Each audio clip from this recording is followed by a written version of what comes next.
That's cool.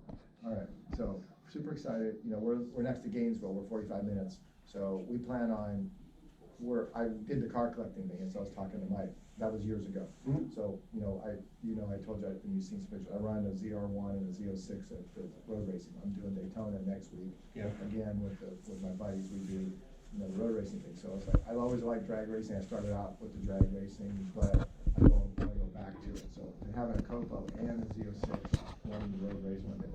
So rather than just have the car sit in a trailer or collection, just take the car show. We're running with that. We're going to drive.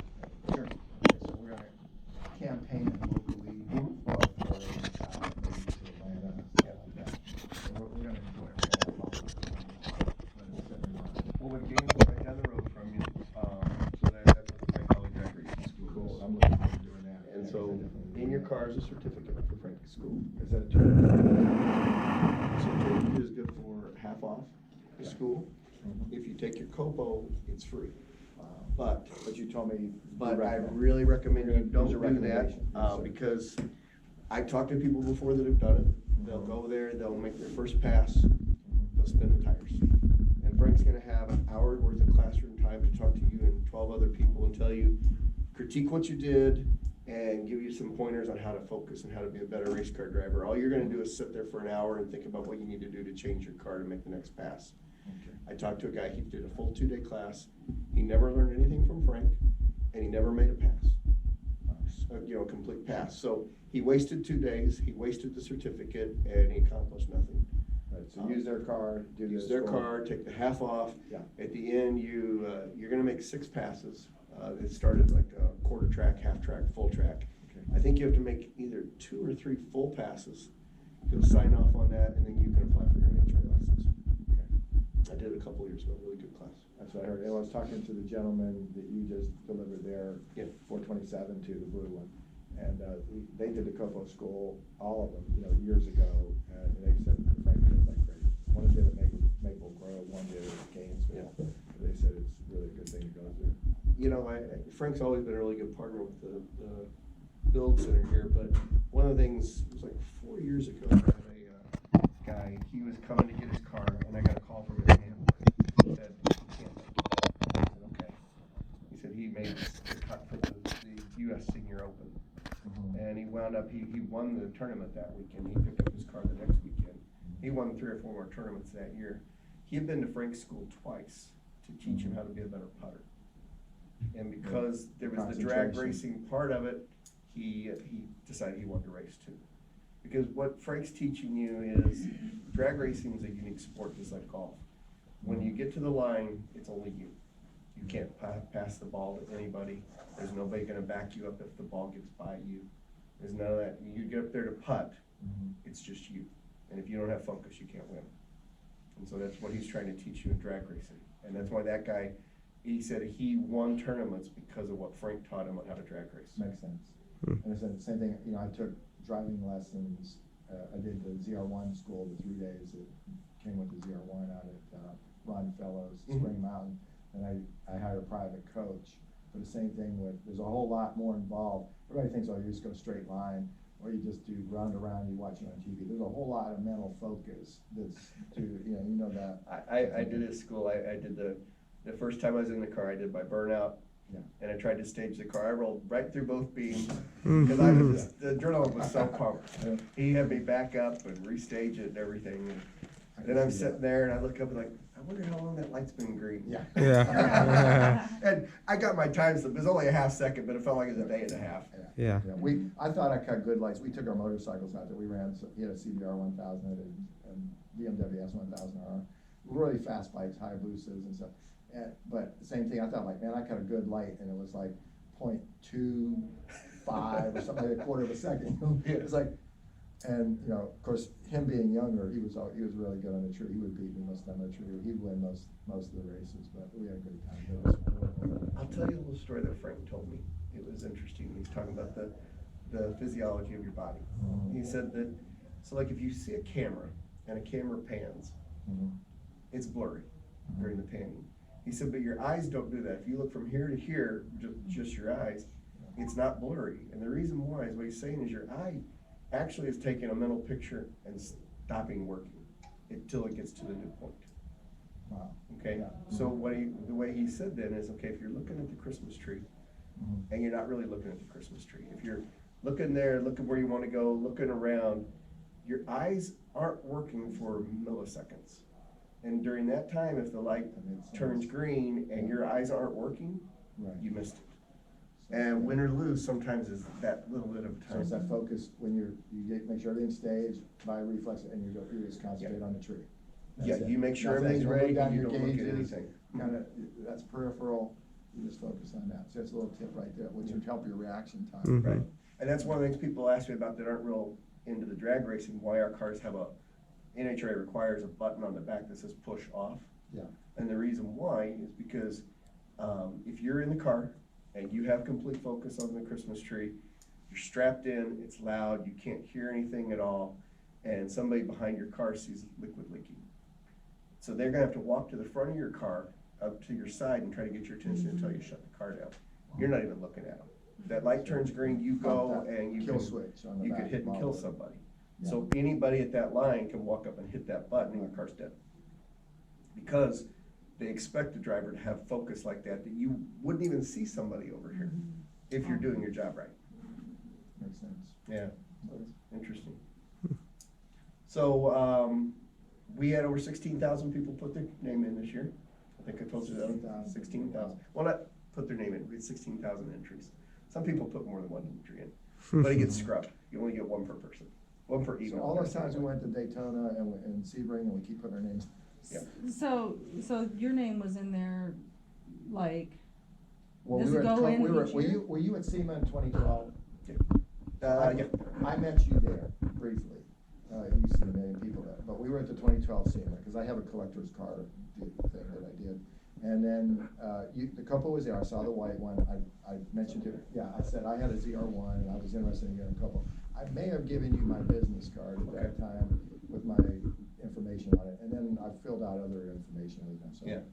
I was stoked you called me right before Christmas, you were going to your daughter's graduation Oh, that's from right, yeah. college. Mhm. And you said, by the way, at first I thought when I got your email, I thought it was a scam. Oh, I know. Because I was like, okay, I got a scam, we're cool. Somebody knows I like cars and they're almost suckered, I'm gonna send him $10,000. Yeah, But I know he's probably in the Bahamas and this is a Bahamian account, so I'm gonna send, he wants $10,000, so I gotta see if this guy's legit. So he calls me in the morning after the email he sent the night before and says, I'm on my way to my daughter's graduation. And where was she graduating from? Oakland University right here. Okay, Oakland University. Yeah. And so he says, you got an opportunity to buy a COPO, and I'm gonna send you all the information and ordering stuff. And so then I'm going, okay, now when's he want me to send him the check? Because no, you go down to any Chevy dealer, and you know, pick one out. First I thought it was GM, so I wanted to do it at Phil's at Sullivan, because we do a lot of business over Sullivan. It has to be Chevrolet. So I was gonna do it at the Plant City Stingray Chevrolet. Stingray, yeah. But then the guy went out, I talked to him, he was really nice, he went on vacation, and his guy didn't follow through, I told Kurt, he just didn't, he wasn't interested, he had too much other stuff that was going on, so I go, okay. George Nahas is right next to Wildwood, they have a beautiful dealership. Mr. Nahas and I are friends, so I said, I'm going to, if you don't mind, Kurt, I'll switch to George Nahas. Yeah, And they've been they've been great. great, I know several people work there, and they're friends of ours, I get a lot of parts through the counter there. So, Nahas has been good, Yeah. so they did all the arrangements. Yes. so he was in that, like, you filled that paperwork out like a couple of years ago, Yeah, so they just kind of did they pull all in set the by- pool? Yeah, he was gonna pull it in himself. He didn't ask me. Okay, Offer, so. all right. Yeah, we'll have somebody else come in. Well, no, what happened is the guy that just picked up his car, he's actually had 3 back surgeries, and him getting it out was pretty difficult. Oh, yeah, Took 'cause 2 of once us to you help get get in them there- I out. would find, I'd slither in there like a snake. You know, So I'm sorry, I didn't. No, I was just saying, but I think he was in it years ago, so do they pull that No, into? no, it starts new each year. Every year. Oh, okay, so they just put his name in each year, wow. That's good. So I actually, I've talked to Jim Campbell at Sebring on the wall for 10 minutes before they started the 12 Okay. hours. I had his ear. I've talked to Mark Royce. I've thanked them for the ZR1, as a customer, I said, thank you for the ZR1 school. I would have never realized how awesome the Z06 and ZR1 are if I never had the opportunity. They would just be Sunday drivers who'd sit in the garage like everybody else. Right. But I said, and then, you know, so and then I know Doug Feehan, I see him every time at Sebring, and they, all you guys have all been great. And then now I know Mr. Collins, so I got another friend there at GM, so. It's amazing what those road racing schools can teach you what a car can really do. Oh, I mean, it's incredible. I would highly recommend, if you could afford it, to send your kids to it. Yeah, Just because. that was my biggest regret. I regret not Right. taking him when I went. You know, I said, we had such a good father-son thing. But I'm gonna say, that's be it. But I mean, you see where people just slam on their brakes and panic and drive right into a wall. Right. Because they don't recognize what a car can really do. At 80 miles an hour, you can jerk the wheel as hard as you can, Mhm. and it's gonna go that way. Right. A modern car today. Yeah, it's incredible. Yeah.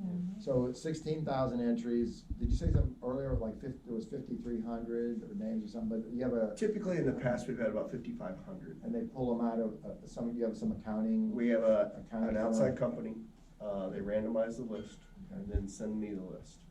And then you start going down the list, calling people. Well, what I do, the first year, what we did is we called people. Yeah. And it actually took weeks at a time, you know, and it's a long process, because Sure. you call, say, 10 people that morning. Well, you get 9 answering machines, so, or call me back at 5 o'clock, so it's a 24-hour cycle. Right. And then, it's like, okay, well, I've sold 60 of them, do I call 10 or do I call 2? Because these people might call me back. Right. So, because I have other responsibilities beyond COPO, I'm Sure. responsible for all of the advertising for Chevrolet Performance 2 and all of our shows and exhibits.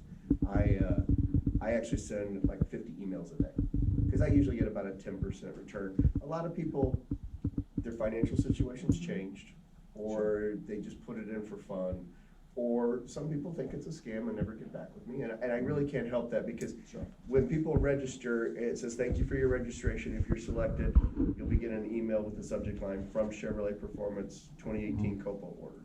Right. And that's what the And I subject line checked- said. Yeah. I checked his email address with Jim Campbell's, because I had his card. I said, Yeah. yeah, they look like General Motors, they look, you know, it looks like a valid thing, but I knew, you know. So. Well, the And other- you're, also, I have to thank you, you're very good about returning emails promptly, I really like that. And he stays right on it, I mean, it's like, sometimes it's 10:30 at night or 11, I get a response from him right back.